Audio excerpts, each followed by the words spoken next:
Alors ce week-end, c'est Pâques. Et pour nous les croyants, en effet, Pâques est une fête et un moment particulier. Pâques avec un S n'est pas dans la Bible, mais Pâques sans S est dans la Bible. Et en effet, il y a une différence entre la fête de Pâques pour ceux qui n'appartiennent pas encore au royaume de Dieu, dont Michael a parlé la semaine dernière, et ceux qui y sont entrés et qui ont été sauvés et rachetés par le sang de l'agneau. Pour le monde, la Pâque, c'est ceci. Mais pour nous, les croyants, c'est cela. Il y a une très grande différence entre ce que pense le monde au sujet de la Pâque, comme ce que pense le monde au sujet de Noël et d'autres fêtes, et la réalité qui se trouve en Christ. Pour le monde, en effet, Pâques, c'est un moment où les enfants vont chercher des œufs.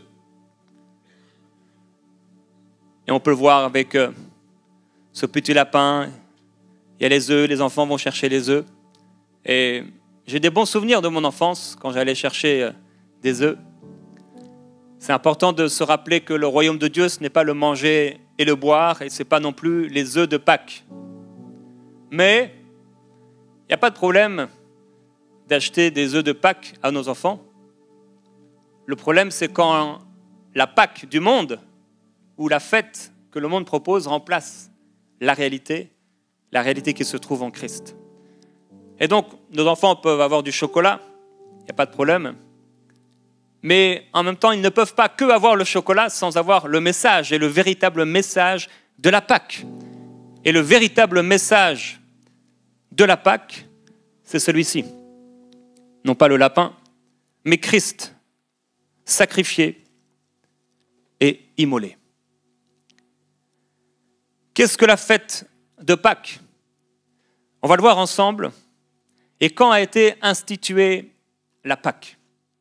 On trouve pour la première fois le mot Pâques dans Exode au chapitre 12 et au verset 11. Vous pouvez aller avec moi si vous le souhaitez. On va rester aujourd'hui dans Exode au chapitre 12 particulièrement. Il est écrit au verset 11, on voit donc la première mention du mot Pâques dans la Bible. Et c'est important pour nous de savoir ce qu'est la Pâque. On peut l'entendre, on peut la comprendre d'une certaine façon, mais aujourd'hui, on va décrire ce qu'est la Pâque pour nous, les croyants. Alors, Exode chapitre 12, verset 11, « Quand vous le mangerez ou quand vous la mangerez, vous aurez une ceinture à la taille, vos sandales aux pieds et votre bâton à la main. Vous la mangerez rapidement, c'est la Pâque de l'Éternel. » On découvre ici que, comme pour beaucoup de choses qu'on peut voir dans le monde, les hommes n'ont rien inventé. La Pâque vient de la Bible. Dieu est celui qui a voulu initier la Pâque. Et donc on va voir ce qu'il mangeait, ce que cela représente pour nous aujourd'hui, et pourquoi il devait manger ce repas de cette façon, donc ça veut dire debout, à la hâte, comme s'il devait partir quelque part. Alors, que veut dire le mot Pâques? Est-ce que vous savez? Un certain nombre le savent, mais beaucoup d'autres non. Parce qu'en fait, on a l'habitude d'utiliser des mots comme ça en oubliant l'essence. Et donc, c'est important de le rappeler parfois dans l'Église. Pâques veut dire passer par-dessus ou épargner.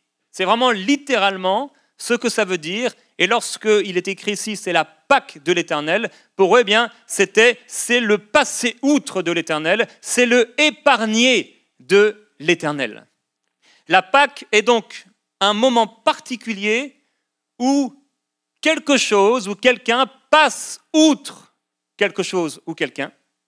Et c'est un moment particulier où des gens sont épargnés. La Pâque, c'est ça. C'est le fait d'être épargnés. Et on va voir de quoi nous sommes épargnés. Eux ont été épargnés de deux choses. Le passage de l'ange exterminateur qui passait par-dessus les maisons et qui, comme dernier fléau envoyé par Dieu, amenait dans toutes les maisons des Égyptiens qui avaient rendu esclaves le peuple de Dieu pendant plus de 400 ans, qu'ils avaient maltraité, au point où le peuple de Dieu, rendu comme des esclaves, souffrait et criait vers Dieu. Des larmes coulaient et ils criaient à Dieu que Dieu puisse faire quelque chose et envoyer un libérateur pour les libérer. Dieu a envoyé Moïse, envoyé des fléaux, et le dernier fléau, c'était que l'ange exterminateur allait entrer dans chacune des maisons des Égyptiens et tuer le premier-né. Mais parmi le peuple de Dieu, ils ont été épargnés de l'ange exterminateur. Et la deuxième chose dont ils ont été épargnés, c'est de la mer Rouge et des Égyptiens qui étaient derrière eux, et ils ont pu la traverser la mer des joncs, qui s'est refermée derrière eux, exterminant tous leurs ennemis. Ça, c'est la Pâque de l'Éternel.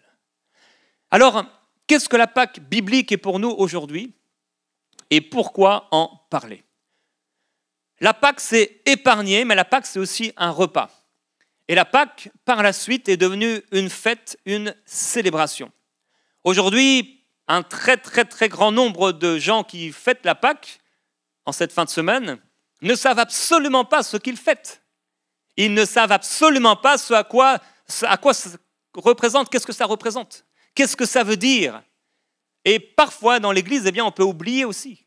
Qu'est-ce que veut dire la Pâque? Et c'est important pour nous de savoir ce qu'est la Pâque.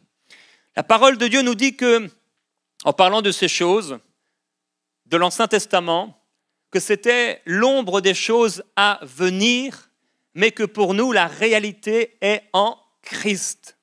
Donc, cette Pâque dont on va parler, c'était une ombre des choses à venir qui nous concernaient, mais pour nous aujourd'hui, la réalité, ce n'est pas dans des aliments, ce n'est pas dans des préceptes, ce n'est pas dans des rites, ou ce n'est pas dans des fêtes, mais notre réalité se trouve en Jésus-Christ. Alors, on parle de la Pâque, et je veux parler de la Pâque aujourd'hui parce qu'elle est remplie de symboles. Vous vous souvenez, j'ai parlé de la tente de la rencontre, qu'on appelle le tabernacle, dans lequel il y avait le parvis, le lieu saint, le lieu très saint, et je vous expliquais chacun des éléments de cette tente de la rencontre parce que c'est important pour nous, même si nous ne sommes pas juifs, nous le sommes intérieurement, circoncis de cœur par le Saint-Esprit, mais c'est important de connaître ces choses parce qu'on en entend parler. Et on les lit dans le Nouveau Testament et dans l'Ancien, et on peut ne pas savoir qu'est-ce que ça veut dire quand on chante « Seigneur, j'entre dans le lieu très saint », mais qu'est-ce que ça veut dire? Et c'est pourquoi j'ai trouvé bon, il y a quelques mois, de pouvoir en parler avec vous. Mais de la même façon, nous chantons des chants qui disent que Jésus est l'agneau de Dieu immolé. Mais qu'est-ce que ça veut dire? On parle de la Pâque, mais qu'est-ce que ça veut dire? Il est important de pouvoir en parler, parce que cette Pâque est remplie de symboles, mais non seulement de symboles, mais aussi de puissance. Tout comme la Sainte Seine ou la communion n'est pas seulement un symbole, mais c'est une puissance, c'est une coupe de bénédiction. Et quand on prend la Sainte Seine, ça peut être pour certains qui vivent n'importe comment et qui ne réalisent pas ce qu'ils sont en train de faire, qu'ils vivent dans le péché et qui font comme si tout allait bien, comme si c'était normal. Pour eux, ça peut être une coupe de malédiction, mais pour ceux qui sont sincères devant Dieu, je n'ai pas dit parfait, mais sincères devant Dieu, repentant dans leur cœur, c'est pour eux une coupe de bénédiction. Tout comme le baptême n'est pas un rite religieux, mais c'est également un moment de puissance, où certains naissent de nouveau au moment même, d'autres sont délivrés. En tout cas, à partir de ce moment-là, c'est une confession publique devant Dieu, devant les hommes et devant tous les esprits méchants que cette personne appartient maintenant à Jésus-Christ. Et donc la Pâque, c'est symbole, mais également puissance. Et dans Exode 12, au verset 26, Dieu dit, lorsque vos fils vous diront, que signifie pour vous ce rite? Vous répondrez, c'est le sacrifice de la Pâque, en l'honneur de l'Éternel, qui a passé par-dessus les maisons des Israélites en Égypte, lorsqu'il frappa les Égyptiens et qu'il préserva nos maisons. Donc, pour les Juifs, chaque petit garçon qui naissait dans une maison de Juifs, chaque petite fille qui naissait, on lui inculquait, on lui apprenait ce qu'était la Pâque. Aujourd'hui, il est évident qu'un grand nombre de nos enfants dans nos églises et dans les églises dans le monde ne savent rien d'autre de la Pâque que l'œuf au chocolat qu'ils mangent. Et c'est important pour nous, qui sommes croyants, enfants de Dieu, de pouvoir prendre le temps d'expliquer à nos enfants ce qu'est la Pâque. Et on peut l'expliquer tout en leur donnant du chocolat. On en parle de la Pâque parce que Jésus lui-même en a parlé. Lorsque Jésus est ressuscité, il se présente à 2 disciples qui sont en train de marcher sur un certain chemin. Et là, sur le chemin d'Emmaüs, Jésus se présente à eux pendant que ces 2 disciples sont en train de se questionner à propos des choses qu'ils ont entendues, à savoir le tombeau est vide. Et la mort du Seigneur, derrière eux, ils ne comprennent pas, les disciples étaient vraiment dans la confusion parce qu'ils s'attendaient, pour beaucoup d'entre eux, à voir Jésus régner comme un roi dans ce monde, mais physique. Tout comme un empereur ou tout comme Pilate, ils pensaient que Jésus allait régner physiquement, alors qu'il allait régner physiquement dans le cœur de tous ceux qui croiraient en lui. Et donc ils sont là sur ce chemin en train de se poser des questions par rapport à la mort, par rapport à ce qu'ils ont entendu. Et Jésus va leur dire, première parole encourageante, « Ah, homme sans intelligence !» Je ne veux pas que le Seigneur Jésus, quand il va me parler la première fois, face à face, yeux dans les yeux, me dise une telle parole. « Vous êtes bien lents à croire tout ce que les prophètes ont annoncé. Le Christ ne devait-il pas souffrir toutes ces choses avant d'entrer dans sa gloire ? Alors, et écoutez bien, alors, commençant par les livres de Moïse, c'est-à-dire Genèse, Exode, Nombre, etc., Lévitique, Deutéronome, commençant par les livres de Moïse et parcourant tous ceux des prophètes, Jésus leur expliqua ce qui se rapportait à lui dans toutes les Écritures. Waouh! Jésus-Christ, un enseignement du Seigneur Jésus lui-même sur ce chemin extraordinaire. Jésus leur a révélé tout ce qui lui concernait. Depuis le livre de la Genèse, jusque dans tout ce qu'il connaissait de ce que nous appelons, nous aujourd'hui, l'Ancien Testament. Comment leurs yeux ont dû s'ouvrir à ce moment-là. Mais grâce à Dieu, il nous a envoyé le Saint-Esprit qui lui aussi peut nous enseigner toutes choses concernant le Seigneur Jésus-Christ, ce qu'il a fait, ce qu'il a été, ce qu'il fait, ce qu'il est, ce qu'il sera et ce qu'il fera. Le Saint-Esprit nous a été donné et nous ne sommes plus des ignorants parce qu'il est notre enseignant. Le Saint-Esprit nous enseigne toutes choses à propos de Jésus-Christ. Et donc Jésus va prendre le temps avec eux de tout leur expliquer. Ça devait être formidable. Et ils vont, parce que quand on rencontre un enseignant comme ça, on veut qu'il vienne à la maison. Ils vont le forcer quasiment à venir chez eux. Et là, chez eux, Jésus va prendre le pain et le vin. En tout cas, il prend le pain et quand il le partage et qu'il bénit le pain, leurs yeux s'ouvrent et ils réalisent que c'est Jésus-Christ qui se trouve devant eux. Et là, ils sont bouleversés et tout à coup, ce Seigneur Jésus disparaît devant eux. Et ils se disent l'un à l'autre, mais lorsqu'il nous parlait, lorsqu'il nous enseignait, notre cœur ne brûlait-il pas lorsqu'il nous expliquait les Écritures? Et les 2 disciples vont courir voir les autres disciples qui se sont cachés et vont leur expliquer qu'ils ont vu de leurs yeux le Seigneur Jésus qui leur est apparu et qu'ils ont reconnu que c'était Jésus au moment où il a partagé le pain. Jésus a pris la Pâque. Il a parlé de la Pâque. Et en réalité, Christ est notre Pâque. Pour nous, aujourd'hui, notre Pâque n'est pas un agneau. Notre Pâque, c'est l'agneau. Jésus-Christ qui s'est donné pour nous. Quand on explique les symboles de l'Ancien Testament, il y a un feu qui s'allume dans le cœur des hommes, même s'ils ne sont pas juifs de naissance. Je me souviens encore à l'époque, j'avais peut-être 18 ans, 19 ans, lorsque mon pasteur a étudié et nous a enseigné sur les symboles de la tente de la rencontre. Ça m'a marqué de voir que Christ était présent dans chaque symbole. Dans chaque chose, il était là. Il était là dans le chandelier par le Saint-Esprit. Il était là à l'autel d'airain. Il était là dans le pain. Il était là dans le lieu très saint. Il était partout. Tout ce qu'il faisait était à propos de lui. C'est pourquoi on parle d'un fil rouge en parlant de Jésus et du sacrifice de Jésus qui traverse toute la Bible, de la Genèse à l'Apocalypse. Jésus est présent. Et on peut le voir dans chaque livre de la Bible. Christ est présent et Christ est le roi, comme il nous a été rappelé la semaine dernière par Michael. Il est le roi sur le royaume. Christ est notre tout. Dans Exode chapitre 12, on va donc voir ensemble ce qu'était la Pâque. Verset 1.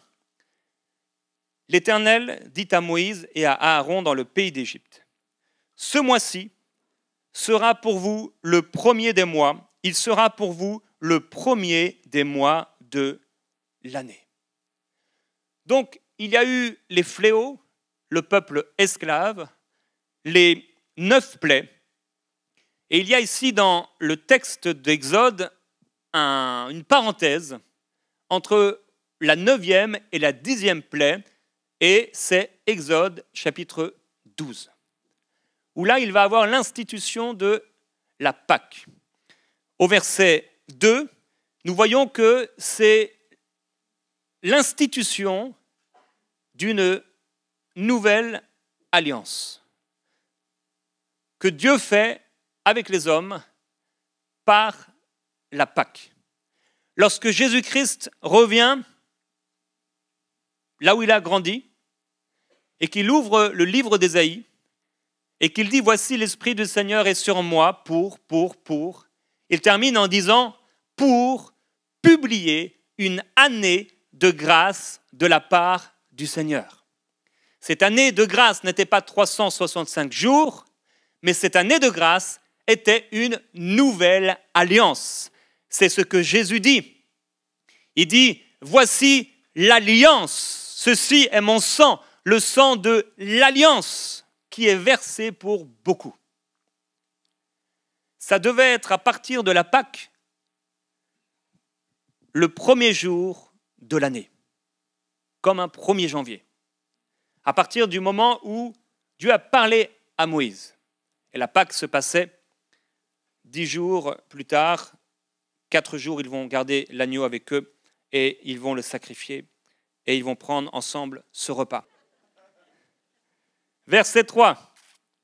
« Parlez à toute la communauté d'Israël et dites, le 10 de ce mois, on prendra un agneau pour chaque famille, un agneau par maison. » Lorsque Jésus va rencontrer Jean-Baptiste, on a peu de paroles de Jean-Baptiste, mais 2 des paroles de Jean-Baptiste concernent l'agneau. Lorsqu'il va voir Jésus-Christ pour la première fois, il va dire aux disciples qui sont à ses côtés, « Voici l'agneau de Dieu qui ôte le péché du monde. » Et sur le très peu de paroles que nous avons de Jean-Baptiste, 2 concernent celui qu'il décrit comme étant l'agneau de Dieu.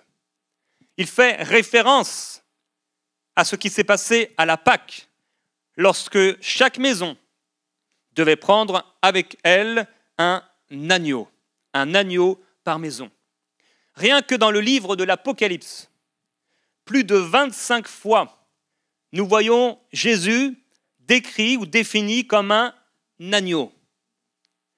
Dans certaines églises, ils ne veulent plus parler de l'agneau de Dieu. Ils ne veulent plus parler du sang de Jésus. Et on arrive à ce point où, en effet, on enlève ce qui fait la puissance de l'Évangile pour ne garder que des rites. On ne veut pas déranger les gens. Jésus-Christ est un roi et il est l'agneau de Dieu et il nous est présenté comme étant l'agneau de Dieu. Et si la Bible se termine ainsi, pour nous les croyants, avec cette description de Jésus comme un agneau de Dieu, c'est qu'il y a une puissance dans le fait que Jésus est présenté comme un agneau.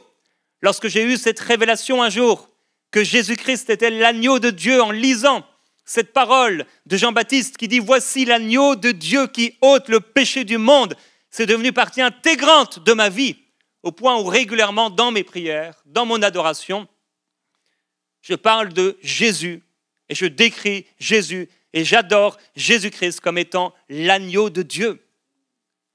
Et plus nous connaissons à propos de lui et de ses facettes et de qui il est, et plus nous sommes complets en lui, heureux en lui, épanouis dans ce qu'il est. Si Jésus n'avait pas été l'agneau, en réalité, frères et sœurs, nous serions perdus. Il devait être l'agneau. Notre nom a été inscrit, il est écrit dès la fondation du monde dans le livre de vie de l'agneau, Apocalypse. Par 2 fois, il est écrit que le livre de vie est le livre de vie de l'agneau immolé. Ton nom, si tu lui appartiens, si Jésus est ton sauveur et ton Seigneur, ton nom et mon nom sont inscrits dans le livre de vie de l'agneau. Donc, notre nom est à propos de l'agneau. Notre victoire est à propos de l'agneau. Il est écrit, ils combattront contre l'agneau, mais l'agneau les vaincra. Et également, parce qu'il est le Seigneur des Seigneurs et le Roi des Rois, et les appelés, les élus, les fidèles qui sont avec lui les vaincront aussi. Apocalypse. Il est l'agneau dans notre victoire. Il est l'agneau également dans notre mariage avec lui, puisque ensemble, nous vivrons les noces de l'agneau. Et il demeure et il reste l'agneau également dans notre futur service ou ministère auprès de lui, puisqu'il est écrit « Le trône de Dieu et de l'agneau sera dans la ville et ses serviteurs le serviront. » On parle donc de la Pâque parce que Jésus est notre Pâque. 1 Corinthiens 5, 7. Christ, notre Pâque, a été immolé. Christ est donc cet agneau, et lorsque le peuple d'Israël, les Juifs, prenaient pour chacun un agneau, donc suite à cet ordre du Seigneur, cet agneau et chaque agneau représentait Jésus-Christ lui-même. Lorsqu'ils ont amené cet agneau dans leur maison, il représentait Jésus.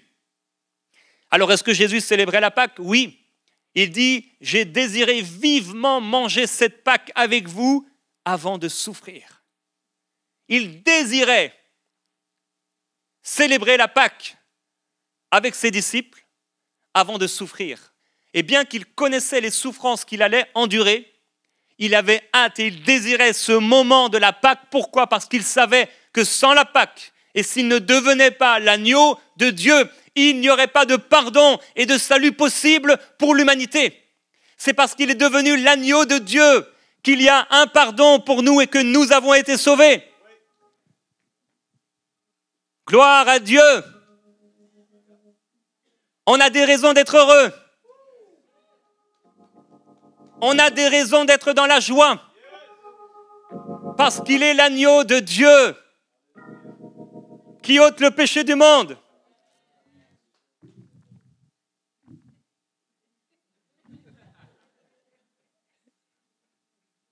Et quand je vous vois devant votre sport, oh vas-y, hein, et but,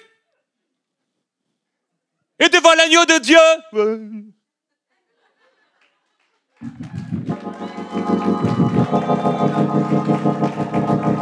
glorieux Jésus-Christ. Pas de religion en plénitude. Pas de religion dans nos vies. On peut être normal à l'église, pas crispé.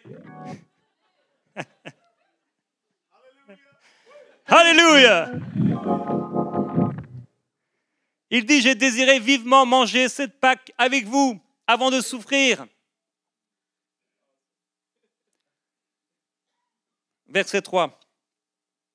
Il devait prendre un agneau par maison, pour chaque maison.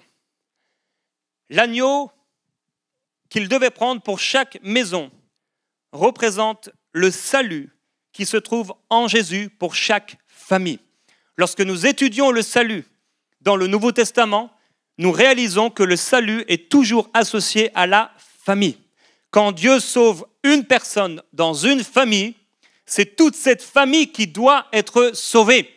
Et tous ceux qui se retrouvaient dans les maisons, dans la maison, dans cette maison qui avait en elle-même un agneau et dont le sang, plus tard on va le voir, a coulé, étaient tous protégés et étaient tous épargnés et étaient tous sauvés. Et c'est pourquoi si tu as été sauvé par le Seigneur Jésus-Christ, même si tu es le seul de ta famille, toute ta famille doit être sauvée et tu as le pouvoir et l'autorité d'appeler le salut dans toute ta famille à cause de l'agneau. L'agneau qui est avec toi et le sang de l'agneau qui a coulé. Et parce que tu as trempé ton doigt et que ton cœur a été rempli et lavé et ton manteau lavé par le sang de l'agneau, tu peux également laver par la foi, laver par tes prières ceux qui sont dans ta famille. Parce que quand Dieu sauve une famille, quand Dieu sauve un homme, il sauve une famille. Quand ce geôlier, le salut est entré en lui, c'est toute sa famille qui a été sauvée. Le salut est entré dans toute sa famille. C'est pourquoi si tu as cru dans le Seigneur Jésus-Christ, ce salut doit être rendu disponible et doit être effectif pour toute ta famille. Aucun des tiens ne sera perdu au nom de Jésus-Christ. Par ta foi, à cause de l'agneau qui se trouve dans ta maison. Verset 4. Si la famille est trop peu nombreuse pour un agneau, on le prendra avec son voisin le plus proche de la maison, selon le nombre des personnes.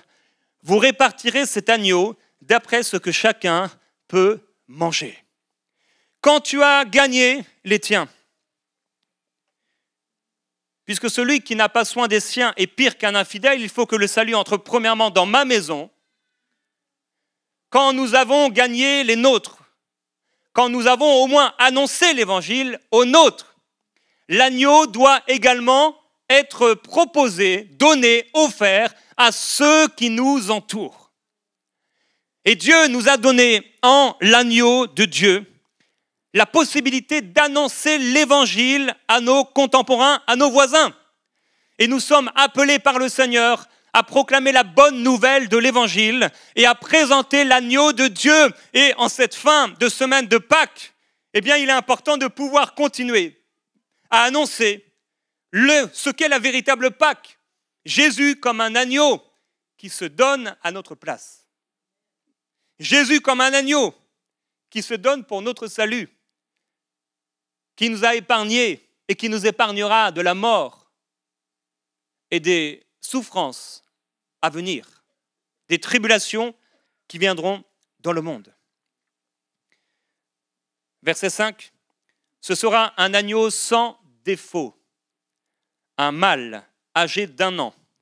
Vous pourrez prendre un agneau ou un chevreau. Cet agneau sans tache, sans défaut, mâle, âgé d'1 an, représente la perfection du Seigneur Jésus-Christ. Moïse n'aurait pas pu s'offrir comme un agneau. Élie n'aurait pas pu devenir un agneau. Pierre n'aurait pas pu devenir un agneau. Marie, la mère de Jésus, dans la chair, n'aurait pas pu devenir un agneau. Marie ne peut pas intercéder pour nous, puisqu'elle n'est pas ressuscitée. Et le seul qui vit aujourd'hui, c'est Jésus-Christ. Jésus-Christ est l'agneau de Dieu et le seul médiateur entre Dieu et les hommes. Il n'y avait pas la maman de l'agneau dans cette maison. Il n'y avait que l'agneau parce que tout est à propos de lui. Et ce n'est pas parce que Marie et Joseph se trouvaient là, ce jour-là, dans cette chambre, on va dire, que ceux qui ont offert leur myrrhe, leur or, leur argent, leurs pierres précieuses, entre guillemets, se sont présentés là. Mais c'est parce qu'il y avait l'agneau qui était présent. Sinon, il serait venu bien avant. voir Marie et Joseph. Mais c'est parce que Jésus venait de naître, l'agneau de Dieu, que déjà tous se prosternaient et parlaient de lui, et que dans le ciel, une grande fête éclata, parce que le Christ, le sauveur du monde, était né, est venu au monde. L'agneau de Dieu. Il est l'agneau de Dieu.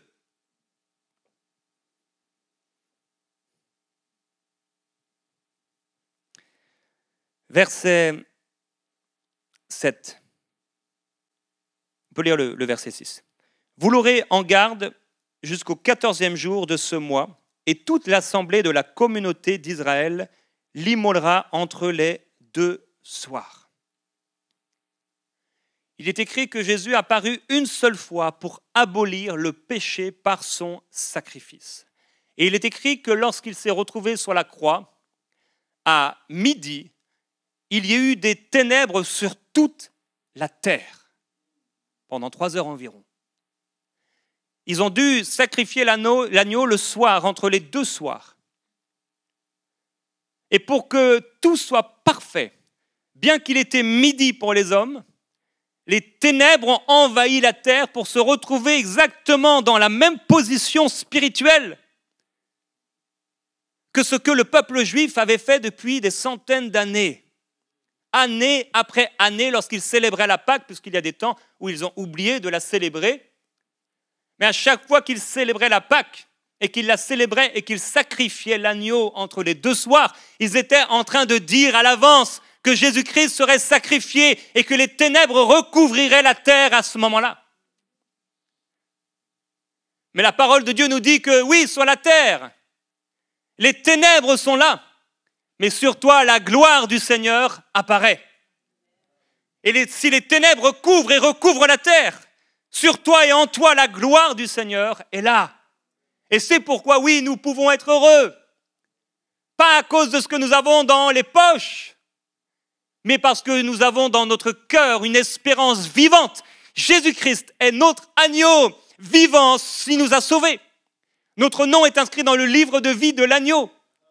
Nous savons que quoi que ce soit par quoi nous passons, même si les hommes nous tuent, même si quelque chose nous enlève la vie, nous savons qu'en lui, nous vivrons pour toujours.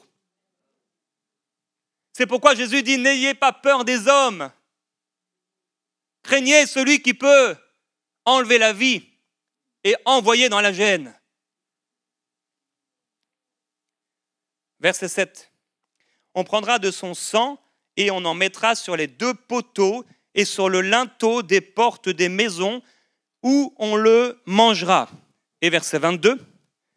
Vous prendrez ensuite un bouquet d'hysope, vous le tremperez dans le sang qui sera dans le bassin et vous toucherez le linteau et les 2 poteaux de la porte avec le sang qui sera dans le bassin. Nul de vous ne sortira de sa maison jusqu'au matin. Alors il devait prendre l'hysope, la tremper dans le sang, et une fois que donc l'agneau avait été sacrifié et que le sang coulait, il prenait cette branche d'hysope qui était connue pour cicatriser les blessures, qui faisait pour eux à l'époque référence à la mort ou aux souffrances, puisqu'on pouvait apporter cette plante et la poser ou la mettre sur les corps, sur les plaies, et elle avait la capacité de guérir, d'assainir, de purifier.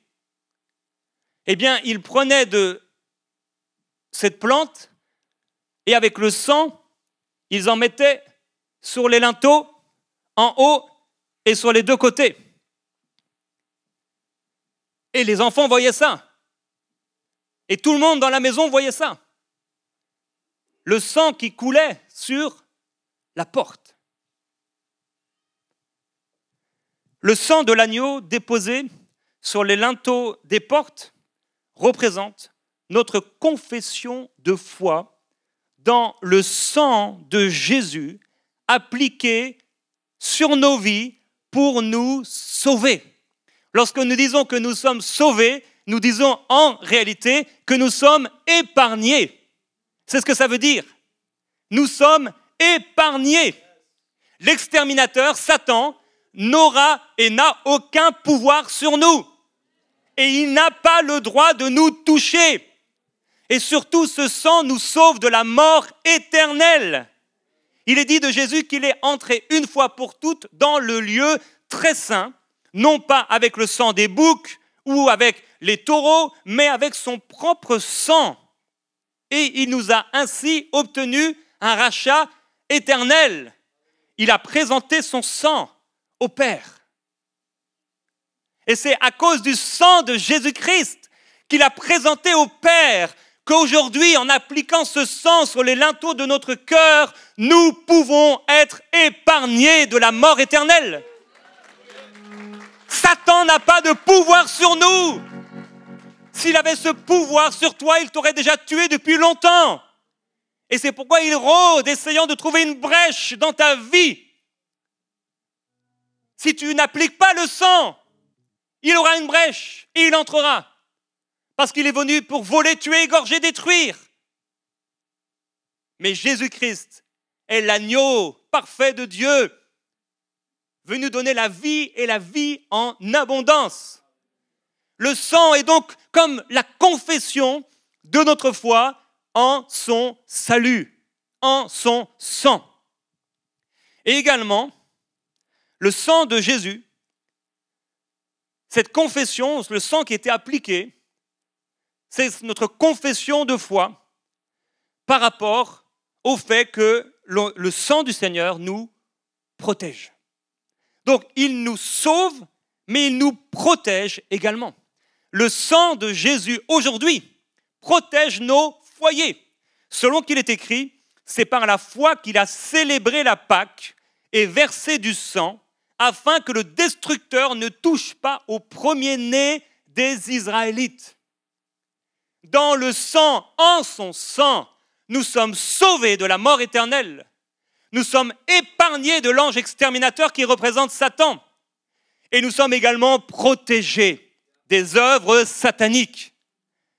Nous devons confesser notre foi en son sang et en ce qu'il a accompli pour nous.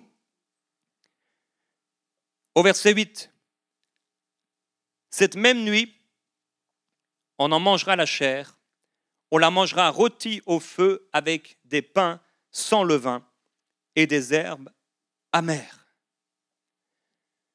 L'agneau devait être mangé. Jésus a dit, celui qui mange mon corps et qui boit mon sang a la vie éternelle et moi je le ressusciterai au dernier jour. Lorsqu'ils étaient là en train de manger cet agneau, de l'ingurgiter, de le mettre dans leur corps, lorsqu'ils faisaient cela, ils étaient en train d'annoncer le corps du Seigneur Jésus donné, livré, mangé. À un moment, on a dû, entre guillemets, manger. Ça veut dire prendre à l'intérieur de nous le corps du Seigneur. Au point où ce n'est plus nous qui vivons, mais c'est Christ qui vit en nous. Et quand le Père nous regarde, il voit Jésus que nous avons mangé. Christ est entré à l'intérieur de nous et nous sommes devenus le temple du Saint-Esprit. L'agneau devait être brûlé et non pas bouilli avec de l'eau. Et cela nous montre que nous serons épargnés du feu de l'enfer. Parce que toute malédiction et toutes les malédictions liées au péché sont tombées sur lui au point où il est devenu péché. Il est devenu comme une malédiction, comme s'il l'avait brûlé en enfer. Comme s'il l'avait fait. Et ce qu'il a fait, c'est qu'il a porté nos péchés et que toute malédiction qui devait venir sur nous est tombée sur lui. Et c'est par ses meurtrissures que nous sommes guéris. C'est par ces meurtrissures que nous sommes libérés. Jean dit, je vis au milieu du trône et des 4 êtres vivants et au milieu des vieillards, un agneau qui était là comme immolé. Vous vous souvenez, dans l'Apocalypse, Jésus vient et il y a les 7 églises. Et puis, Jean entend cette voix de monter plus haut. Il monte plus haut et là, il voit le trône de Dieu, un merveilleux et magnifique arc-en-ciel qui n'a rien à voir avec l'arc-en-ciel que le monde nous montre, mais le véritable arc-en-ciel qui prouve l'alliance de Dieu avec les hommes et son amour envers les hommes. Et il y a là 24 vieillards avec 24 trônes qui ont des couronnes, qui ont des vases contenant les prières des saints. Et à un moment, alors qu'ils sont en train d'adorer Dieu et de jeter leur couronne auprès de Dieu qui est assis là sur le trône, apparaît quelqu'un qui est semblable à un agneau. Il est debout et il est comme un agneau qu'on a égorgé, qu'on a sacrifié, comme nous avons vu cette photo tout à l'heure. Parce qu'il y a des sceaux concernant les tribulations qui doivent venir sur le monde lorsque Christ sera venu chercher son Église. Et personne, ni sur la terre, ni dans les cieux, ni sous la terre, n'était capable, n'était assez digne d'ouvrir les 7 sceaux. Marie, ou quelques saints qui soient morts dans cette vie, nul n'a été capable d'ouvrir les 7 sceaux. Et là, Jean va se mettre à pleurer. Et l'ange va lui dire, mais ne pleure pas, parce qu'il vient, le lion de la tribu de Juda, le rejeton de David. Et là, il voit l'agneau de Dieu, un agneau comme un agneau debout, apparaissant comme immolé. Et là, les vieillards se prosternent à nouveau à ses pieds. Et ils ont tous ces vases qui contiennent vos prières, mes prières, pour les déverser sur le Seigneur. Et Jésus va ouvrir le premier sceau, dont nous sommes épargnés à cause de notre foi en lui. C'est une question de foi. Et c'était une question de foi pour eux à l'époque de prendre cet agneau dans la maison et de l'immoler au 14e jour et de le manger à la hâte. Il fallait être dans la foi. Et certains devaient penser être fous et se dire, mais qu'est-ce que nous sommes en train de faire? Mais en faisant cela par la foi, ils ont été sauvés, eux et leur maison, de l'ange exterminateur. Et c'est notre foi et notre confession de foi en lui, comme Sauveur et Seigneur, qui nous épargnera des tribulations à venir. Et de ce qui va tomber, et du jugement de Dieu qui va tomber sur le monde pour ceux qui n'ont pas cru. Puisque le péché va encore s'accroître, frères et sœurs, au point où les gens auront une haine encore plus grande et encore plus vive pour tous les chrétiens, pour tous ceux qui croient en Jésus-Christ. Parce qu'ils vont au bout d'un moment nous détester de plus en plus, parce que notre confession de foi et notre sainteté et notre justice n'aura rien à voir avec la leur. Et parce qu'ils appelleront mal ce qui est bien et bien ce qui est mal. Et nous continuerons de dire non, ça c'est mal. Et nous continuerons de dire ça c'est bien. Et à cause de cela, ils vont nous détester. Et Dieu, au bout d'un moment, avec cette alliance qui était là, Jésus a dit, publier une année de grâce de la part du Seigneur. À un moment, l'année va s'écouler, va s'arrêter. Jésus dit, je reviens bientôt. Il est sur le point d'arriver. Je l'ai vu un jour, sa main était sur la poignée, il y a 4-5 ans. Il est plus seulement à la porte, je crois qu'il a la main sur la poignée et qu'il va bientôt entrer. Et quand il va entrer et quand il va ouvrir les 7 sceaux, ce sera le temps du jugement pour le monde et tous ceux qui n'ont pas cru en lui.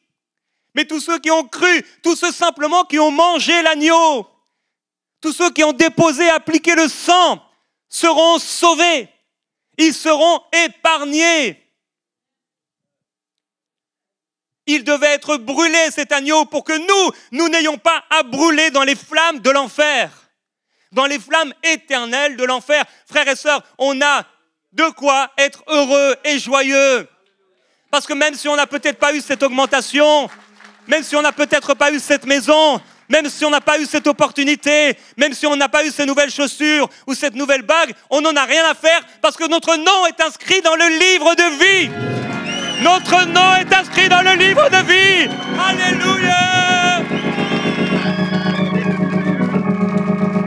Il nous a sauvés. Alléluia. Gloire à Dieu. Je suis sauvé. Nous sommes sauvés de l'enfer à cause de l'agneau et du sang de l'agneau qui a été répandu pour nous. C'est glorieux. C'est merveilleux. Il m'a sauvé. Je suis sauvé. Et il m'aime. Et il m'aime. Et je l'aime en retour. Il nous a aimés le premier. Comment ne pas l'aimer? Comment ne pas l'aimer, frères et sœurs? Il nous a aimés. Et tous les disciples, dans leur tribulation, beaucoup sont morts à cause de Christ, dans leur souffrance. Ils ont continué à élever, à adorer Jésus. Dans la prison, maltraités, souffrant, le sang, agonisant peut-être dans la douleur. Leur joie en Jésus-Christ était tellement plus grande que leur douleur. On a jeté un jour Sadhu Sundar Singh dans un puits, le bras cassé. Et il dit que ce puits, à cause de la présence de Jésus, est devenu comme le paradis de Dieu. C'est comme s'il ne ressentait plus ses souffrances à cause de la révélation de Jésus-Christ comme l'agneau de Dieu, assis à la droite de Dieu. Quand Étienne était lapidé sous le coup des pierres, c'est comme s'il ne sentait plus la douleur, comme s'il ne sentait pas la douleur. Tout ce qu'il voit, lui, c'est Jésus face à face. Il a un face à face avec Jésus, et ce face à face avec Jésus est tellement plus grand que toute souffrance dans la chair. Il est heureux, tout comme Pierre et Jean, tout comme ceux qui ont été en prison, dans leur souffrance et leur tribulation, étaient heureux. Leur joie était plus grande que toute joie éphémère du monde et comme toute souffrance du monde. Nous considérons les souffrances du temps présent comme rien, comparé à la gloire à venir. Ils devaient manger ce sacrifice avec des pains sans levain. Ça veut dire qu'ils devaient enlever de leur maison tout levain. Ça veut dire que leur pain était plat, sans levain. Un peu de levain fait lever toute la pâte. Si Jésus-Christ n'est pas le Seigneur de ta vie et seulement le Sauveur, eh bien, le pain duquel tu te nourris est semblable à ce pain. Ça a l'air plus agréable à manger, ça a l'air peut-être propre à donner du discernement, c'est agréable à la vue, et c'est peut-être bon, mais le pain que te propose le monde t'amènera en enfer. Et il est large et spacieux, le chemin qui mène à la mort. Et le levain représente le péché. Quand nous appartenons à Jésus-Christ, nous ne sommes plus censés vivre dans le péché, puisque nous avons abandonné notre ancienne nature. Et nous devons nous nourrir du nouveau pain sans levain. Il est écrit, ne savez-vous pas qu'un peu de levain fait lever toute la pâte? Faites disparaître le vieux levain. 1 Corinthiens, on n'est pas dans l'Exode. Afin que vous soyez une pâte nouvelle, puisque vous êtes sans levain, car Christ, notre Pâque, a été immolé. Célébrons donc la fête, non avec du vieux levain, non avec un levain de malice et de méchanceté, mais avec les pains sans levain de la pureté et de la vérité. Dans nos vies, pas de place au péché. On ne devrait pas trouver dans ta vie du péché. Christ nous a sanctifiés. Il faut qu'on se débarrasse de tout levain, de tout péché dans nos vies, de tout ce qui ne plaît pas à Dieu. Ils devaient manger cet agneau sans levain, avec du pain sans levain, et enlever le levain de leur maison. Parce que tu as beau appliquer le sang, mais s'il y a du levain, tu as beau croire en Jésus comme sauveur, mais s'il n'est pas le Seigneur, si tu vis n'importe comment, tu prends la Sainte Seine, mais tu vis n'importe comment. Il y a un décalage entre ce que tu confesses avec ta bouche et ce que tu vis, ta réalité, ce que tu crois réellement dans ton cœur. Des pains sans levain. Les pains sans levain représentent notre sanctification. Des souillures du mensonge et du péché. Il devait également le manger avec des herbes amères. Et ces herbes amères rappellent la souffrance qu'ont enduré les Israélites pendant plus de 400 ans et qui avait été prophétisée par Abraham. Et lorsqu'ils mangeaient ces herbes amères, ils étaient en train de se rappeler, de se souvenir des souffrances, les cris, les larmes, les prières adressées à Dieu. Et lorsque nous nous rappelons de la Pâque, on se rappelle également de nos propres souffrances et de ce que nous étions avant de l'avoir connu et rencontré. Paul dit « J'étais auparavant un homme emporté, un blasphémateur. » Est-ce que vous vous souvenez de ce que vous étiez autrefois? Je me souviens de ce que j'étais. Et je sais ce qu'il a fait pour moi. Et ta vie ne devrait plus ressembler, plus du tout, à ce que tu étais autrefois. Car ta vie est nouvelle en Christ. Et tu as dû te débarrasser du vieux levain. Verset 9. Vous ne le mangerez pas à demi-cuit ni bouilli dans l'eau, mais il sera rôti au feu, la tête avec les pattes et les entrailles. Cela représente le sacrifice complet du Seigneur. Jésus s'est donné entièrement, totalement, sans rien retenir, au point où il a pu s'écrier sur la croix, tout est accompli. Il n'a rien gardé de sa vie et il a tout offert de qui il était. Il a tout donné et à Gethsémané, il a dû se mettre par terre, se prosterner à terre, se jeter à terre en disant « Seigneur, non pas ma volonté, mais ta volonté. » La croix a commencé dans le jardin. Verset 10. Vous n'en laisserez rien jusqu'au matin, et s'il en reste quelque chose le matin, vous le brûlerez au feu. Le fait de ne rien laisser de l'agneau, mais de le manger en entier et de consommer ce qui pouvait rester, représente le sacrifice de Jésus que nous devons, nous, recevoir en entier dans tous ces aspects que nous devons manger entièrement. Nous ne prenons pas de Jésus ce qui nous plaît seulement, nous prenons aussi les persécutions, les tribulations qui attendent celui qui vit en lui, parce que c'est par beaucoup de tribulations qu'il nous faut entrer dans le royaume de Dieu.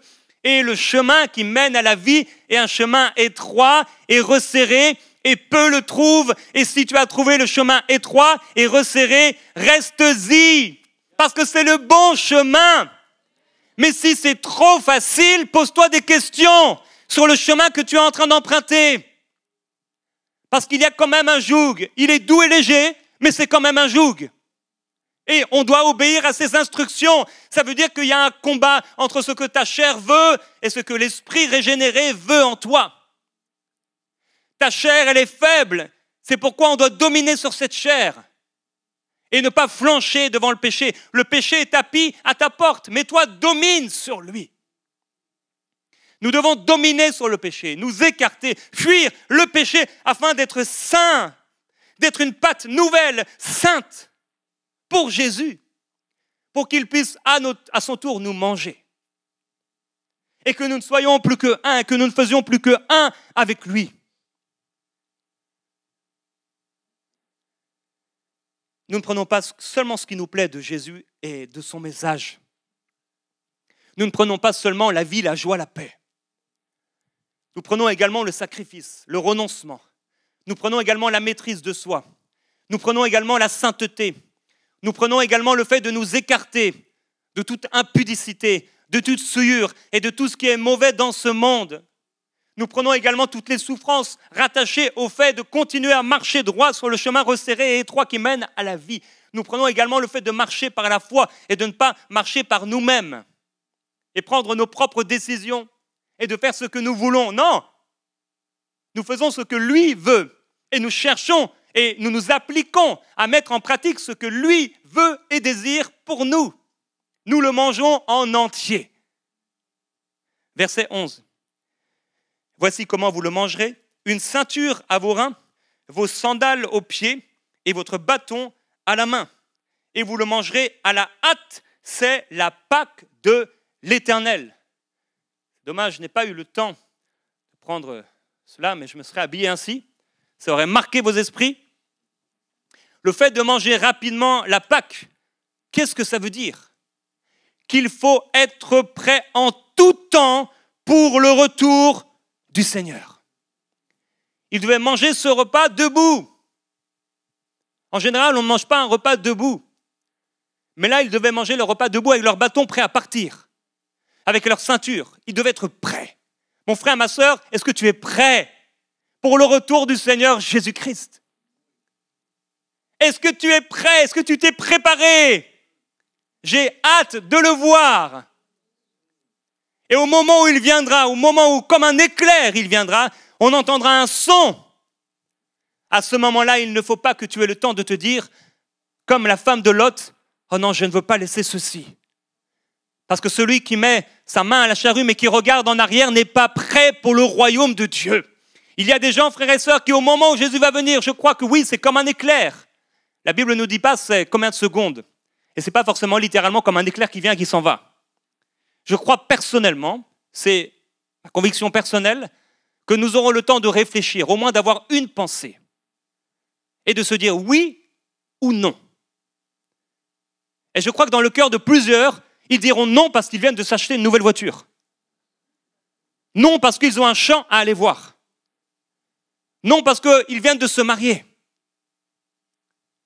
Est-ce que tu es prêt pour le retour de Jésus?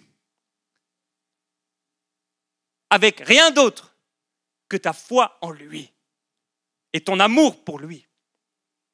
Jésus-Christ va nous sauver de ce monde impie et mauvais. Et il faut qu'on soit prêt. Verset 13. Le sang vous servira de signe sur les maisons où vous serez. Je verrai le sang, donc le sang appliqué. Je passerai au-dessus de vous et il n'y aura pas sur vous de fléau destructeur quand je frapperai le pays d'Égypte. Cela représente bien sûr la protection de Dieu. Quand nous avons appliqué le sang de Jésus par notre confession, par notre foi du cœur, le reste, c'est le rôle de Dieu. Quand nous confessons notre foi par rapport à une situation difficile, quand quelqu'un tombe malade par exemple, cette personne doit faire le choix de se positionner dans sa position d'autorité et de parler la parole de Dieu et d'appliquer le sang de Jésus sur sa situation. Cette personne doit demeurer dans la foi, elle doit rester active dans la foi, et ensuite c'est le rôle de Dieu. La Pâque, c'est une préfiguration de l'enlèvement et du jugement qui vient sur ce monde, avec l'agneau qui ouvre les sceaux, comme on l'a vu. L'exterminateur et l'ange exterminateur qui passait sur les maisons pour entrer à l'intérieur et enlever le premier-né, la vie du premier-né, était une préfiguration de l'enlèvement de l'Église, où cette fois-ci, ce sont les justes qui seront enlevés à la rencontre du Seigneur dans les airs, par le même esprit qui, ce jour-là, est entré dans le tombeau. Cette fois-ci, il n'est pas passé par-dessus. Ça, c'est la Pâque. Ça, c'est le fait d'être épargné. Ça, c'est le fait d'être sauvé. Ça, c'est le fait d'être protégé. Mais il y a un moment où l'Esprit vient à l'intérieur. Et là, il t'enlève. Et il te prend avec lui. Et l'Esprit de Dieu est entré dans le tombeau. La mort n'a pas pu le retenir. Et l'Esprit de Dieu est entré dans le corps de Jésus-Christ, lui donnant la vie. Et Jésus-Christ, 3 jours plus tard, est ressuscité d'entre les morts, parce que la mort ne pouvait le retenir. L'ange exterminateur entrait dans les maisons et amenait la mort, mais l'ange de l'Esprit de Dieu, l'ange de Dieu, l'Esprit de Dieu, amène la vie. L'Esprit de Dieu amène la vie. Quand l'Esprit de Dieu entre dans le cœur d'un homme, cet homme est sauvé. Le tombeau est vide. Vide du mal, vide de la mort. Et il n'y a que la vie. Au chapitre 12, toujours au verset 46. En parlant de la Pâque, on la mangera dans la maison même. Vous n'emporterez pas de chair hors de la maison et vous ne briserez aucun os. Une nouvelle fois, cela représente le sacrifice du Seigneur Jésus-Christ sur la croix, dont aucun os n'a été brisé. Il est écrit dans le psaume 34, « Il garde tous ses os, aucun d'eux n'est brisé. » Tout comme les os de l'agneau devaient être gardés, ne pas être brisés, les os de Jésus ont été gardés et n'ont pas été brisés. Et au verset 48, « Si un immigrant en séjour chez toi veut célébrer la Pâque en l'honneur de l'Éternel, tout mâle chez lui devra être circoncis. Alors ensuite, il s'approchera pour la célébrer et il sera comme l'autochtone, mais aucun incirconcis n'en mangera. » Qu'est-ce que cela voulait dire?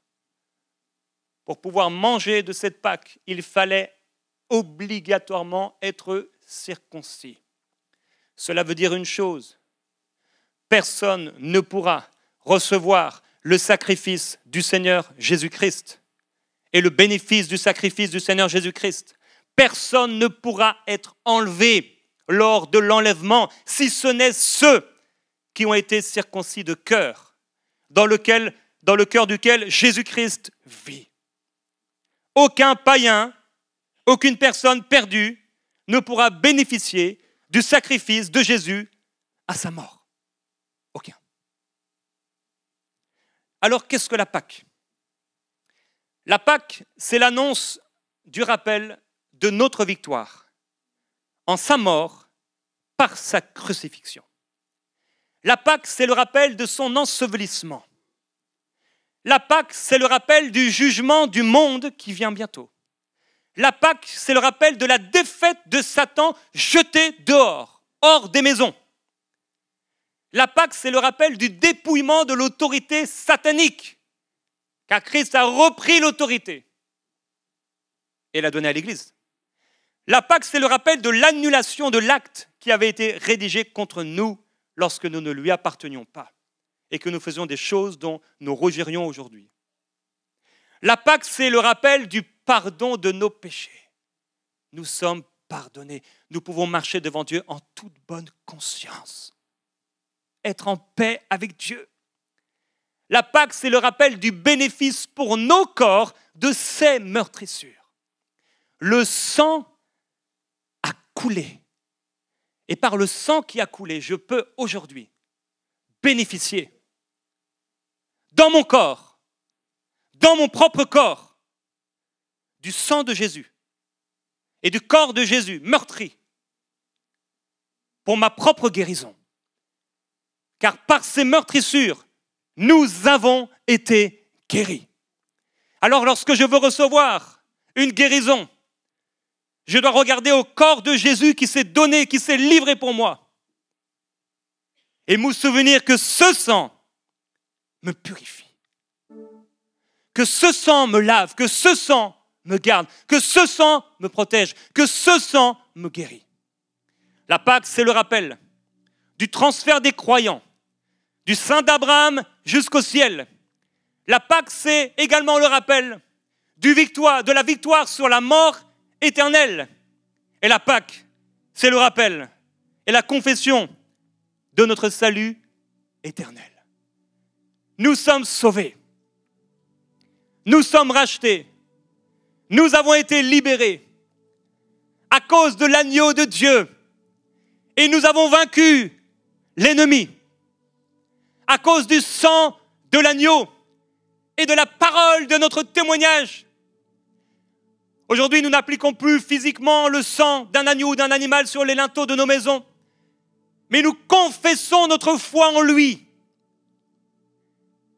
Et la confession de notre foi en lui a la même portée spirituelle que le sang qui a été posé sur les linteaux des portes. Car l'ange exterminateur ne pourra entrer dans mon cœur, j'ai été scellé par le Saint-Esprit. Le diable ne peut rien mettre de sale et de souillé dans mon esprit. Aucun démon ne peut habiter mon esprit parce que j'appartiens à Jésus-Christ. Tu appartiens à Jésus-Christ. Notre cœur est scellé par le Saint-Esprit. Ce n'est pas un homme qui l'a scellé. Tout ce que l'homme scelle peut être décelé par un autre homme. Mais c'est Dieu lui-même qui a scellé, qui t'a scellé du Saint-Esprit. Ni aucun esprit, ni aucun homme, ni aucun ange, ni personne, ni rien, ni aucune révélation, ni aucun mensonge. Rien ne peut déceler ce que Dieu a scellé. Personne ne pourra ôter ce que Christ a fait pour toi. Garde ta foi devant Dieu pure, précieuse. La Pâque était pour eux un acte de foi. Ce repas était pour eux un repas de foi, mais c'est ensuite devenu un rite religieux. Pour nous aujourd'hui, la Pâque, c'est une fête. Il dit, célébrons la fête. Nous avons des raisons de nous réjouir parce que nous lui appartenons. Est-ce qu'on peut distribuer le repas du Seigneur? Nous allons le prendre ensemble. Si on peut le distribuer rapidement, s'il vous plaît, merci. Paul va dire, en effet, j'ai reçu du Seigneur ce que je vous ai transmis. Le Seigneur Jésus, la nuit où il a été arrêté, a pris du pain sans levain. Il l'a rompu. Et il a dit, prenez, mangez. Ceci est mon corps qui est rompu pour vous. Faites ceci en souvenir de moi. De même, après le repas, il a pris la coupe et il a dit, cette coupe, c'est la nouvelle alliance en mon sang. Il se souvenait des pains sans levain, il se souvenait du sang de l'agneau qui avait coulé, qui pouvait être récolté dans un verre ou un vase, et avec lequel et dans lequel on trempait l'hysope et on le plaçait sur le linteau des portes. Faites ceci en souvenir de moi toutes les fois que vous en boirez. En effet, toutes les fois que vous mangez ce pain et que vous buvez cette coupe, vous annoncez la mort du Seigneur jusqu'à ce qu'il vienne. C'est la bonne nouvelle de l'Évangile. Alors maintenant, frères et sœurs, à chaque fois qu'on célébrera la Pâque, on se rappellera de ce qu'il a fait pour nous, de qui il est pour nous, de l'amour extraordinaire qu'il a eu pour nous. Et également du fait que l'ennemi a passé outre. Nous avons été épargnés. Nous avons été rachetés. Nous avons été sanctifiés, nous avons été lavés, nous avons été purifiés. La Bible dit, nous avons été lavés par le sang de Jésus. Nos robes ont été lavées, ces robes que nous aurons lorsque nous nous présenterons à lui, devant lui, auront été lavées à cause de son sang, pas à cause de mon œuvre, pas à cause de l'œuvre d'un homme ou d'une femme religieuse, pas à cause d'une organisation ou d'une église, pas à cause d'un livre. Nos robes, nos vêtements auraient été lavés à cause du sang de Jésus-Christ. Je dois confesser le sang et je dois boire et manger ce qui est le corps du Seigneur, livré pour nous. Et à chaque fois que nous prendrons aujourd'hui et maintenant le repas du Seigneur, rappelons-nous, lorsque nous prenons, Jésus dit, ceci est mon corps. Lorsque nous prenons son corps, sans levain, sans péché, si quelqu'un a péché, alors il peut se repentir et dire, Seigneur, je suis devant ce dont tu as dit que c'était ton corps. Toi, l'agneau sacrifié. Je vais être comme ces hommes qui étaient debout avec leur ceinture, leur bâton. Si tu me prenais, si tu enlevais l'église à cet instant même, ou si je mourais à l'instant même, au moment où je prends ce corps, je vais être prêt. Alors si j'ai péché et si vous avez péché, mon frère, ma sœur, demandez pardon au Seigneur. Et il est fidèle et juste pour nous pardonner. Fidèle et juste pour nous pardonner. Prenons ensemble ce que représente le corps du Seigneur donné pour nous. Merveilleux Jésus-Christ. C'est le corps du Seigneur qui a été donné pour nous. Nous t'adorons, Jésus-Christ. Là, vous êtes frères et sœurs, est-ce qu'on peut commencer à adorer le Seigneur? On peut se lever, on va prendre ensemble après. ce que représente le sang du Seigneur. Et là où tu es, commence à le glorifier, à le remercier pour son amour merveilleux, pour sa vie donnée. Il est tellement extraordinaire. Son sacrifice, son corps. Seigneur, merci pour ton corps donné. Merci pour ta vie livrée. Merci parce que tu t'es donné parfaitement, entièrement. Tu n'as rien gardé pour toi. Tu as voulu tout me donner, tout m'offrir. C'est toi qui nous as aimés le premier. Alors oui, nous voulons prendre l'agneau dans nos cœurs. Jésus entre dans la maison de notre cœur et vient nous sauver, vient nous racheter. Est-ce qu'il y a ici quelqu'un dans ce lieu? Si tu meurs aujourd'hui, tu ne sais pas si tu es sauvé, parce qu'en réalité, jusqu'ici, tu vivais pour toi-même et tu ne vivais pas réellement pour Jésus-Christ. Tu ne sais pas si aujourd'hui tu irais au ciel. Et si c'est toi et tu veux être sauvé, de tout ton cœur, tu veux lui appartenir, mais aujourd'hui, tu ne lui appartiens pas encore, lève la main là où tu es. Si tu veux recevoir le Seigneur Jésus-Christ.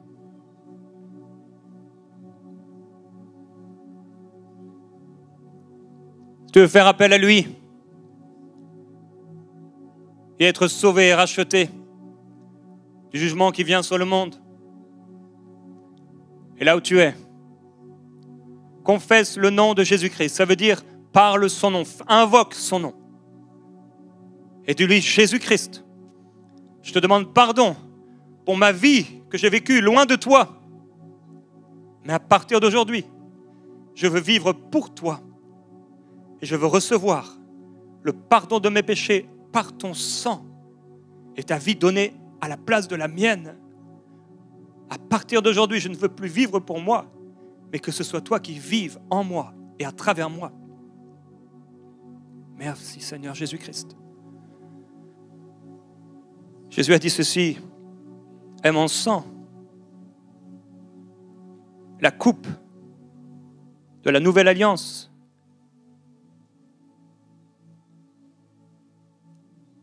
Le sang qui a été versé pour le pardon de nos péchés. Prenons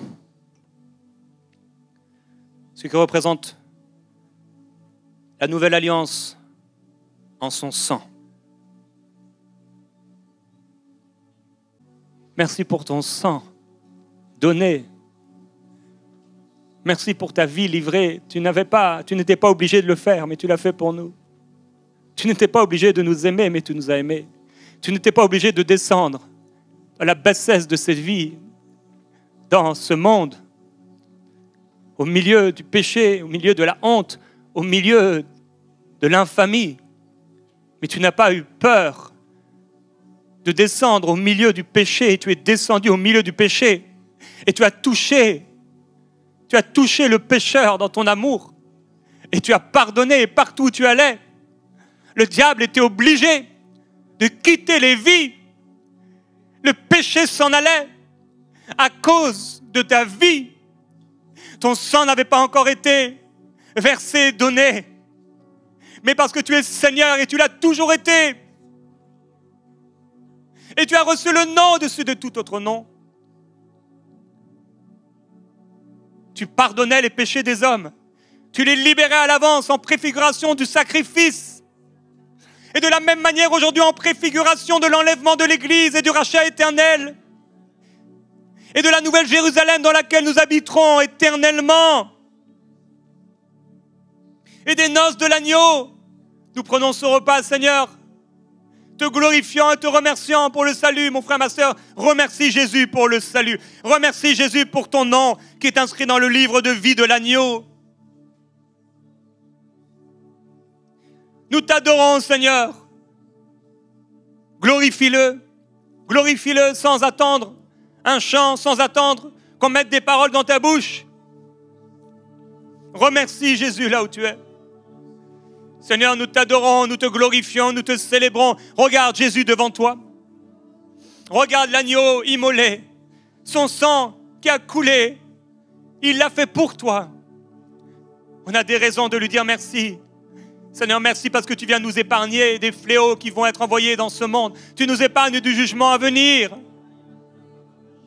Tu nous épargnes de la colère à venir. À cause de ton sang. Pas parce qu'on aurait fait quelque chose de spécial ou qu'on serait meilleur que quelqu'un. Mais c'est ton sang qui nous a lavés. Et parce que ton sang nous a lavés, nous voulons nous débarrasser du vieux levain. Nous nous débarrassons de ce péché qui veut nous envelopper si facilement. Nous n'avons rien à voir, rien à faire, rien à voir avec le monde. Nous sommes dans le monde, mais nous ne sommes pas du monde. Nous voulons ôter de nos péchés, ôter de nos maisons le péché, ôter de nos vies le péché, ôter de nos vies le vieux levain. Et nous voulons nous souvenir avec ces herbes amères, la souffrance qui a été la tienne, mais également ce que nous étions avant de te connaître et de t'appartenir. Seigneur, merci pour ton amour merveilleux, Jésus. Nous te célébrons, nous te glorifions, nous t'adorons.